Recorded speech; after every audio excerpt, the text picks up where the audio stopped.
Eh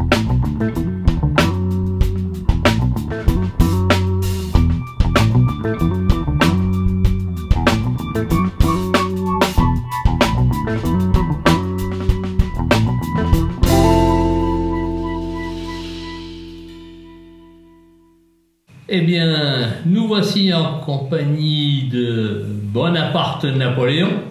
C'est effectivement un bicentenaire cette année. Je pense qu'il va être fêté par beaucoup de Français parce que son histoire, ses victoires, ses défaites et bien sûr ce qu'il nous a laissé sur le plan politique est d'une importance extrême. Donc notre Napoléon est décédé en 1821 et nous avons ici quelques objets qui rappellent aussi bien à travers Longwy comme cet aigle qu'à travers cette porcelaine ou que cette faïence commune toute son histoire. Alors parlons peut-être un peu déjà de ce qui nous concerne à Longwy. Nous avons fait beaucoup de pièces emblématiques rappelant ses guerres, rappelant sa mémoire à différents titres, ne serait-ce que pour la Légion d'honneur. Mais ici, nous avons l'aigle. Et l'aigle, on va dire, c'est une aigle, car en français, lorsqu'il s'agit d'un emblème, on dit une aigle et non pas un aigle.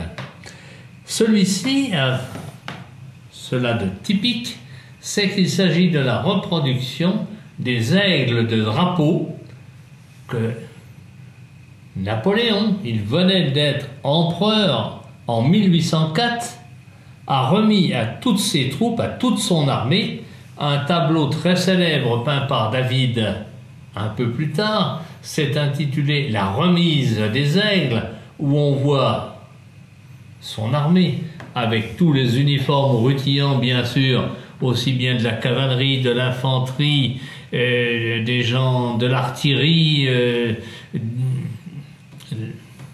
les mamelouks aussi, donc tous ces gens d'une certaine importance sur le plan de ce qui allait être l'épopée impériale, pour l'appeler selon le nom qu'on lui donne habituellement.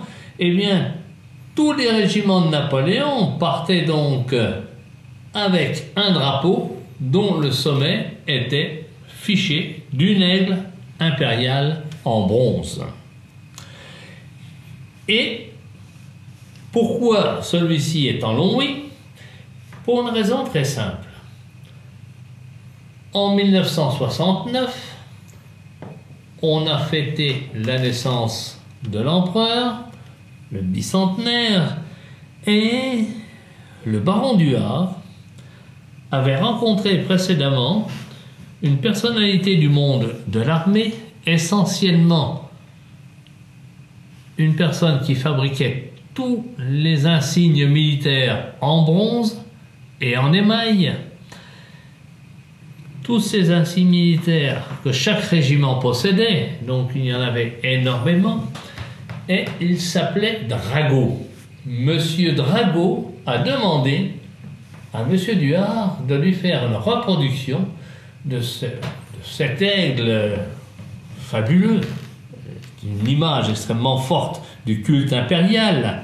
Monsieur Drago a demandé à Monsieur d'Huart de lui faire un tirage en faïence de cet aigle. Et l'opération a été très particulière parce que les deux personnages qui devaient être de fortes personnalités ne se sont pas entendus malgré plus de 6 mois de négociations, ce qui fait que l'aigle a été fait avec différentes variétés d'or. Le socle est en platine, la partie haute est en or, et de modèle en modèle, l'édition finale n'est jamais sortie. Ce qui fait que très peu d'exemplaires existent aujourd'hui dans le monde de l'Antiquité, et c'est extrêmement recherché par tous les collectionneurs. Donc voilà une pièce d'une certaine importance historique, bien sûr, nous sommes là dans l'histoire, dans le symbolisme également. C'est merveilleux d'avoir conservé à Longwy ce qui est un autre exemple de ce que l'on a su faire à l'époque impériale, c'est-à-dire la fameuse soupière de la Légion d'honneur, dont on va reparler très prochainement d'ailleurs, parce que c'est aussi un objet tout à fait symbolique, et dont l'histoire est un véritable secret encore, et un secret qui n'est toujours pas totalement percé.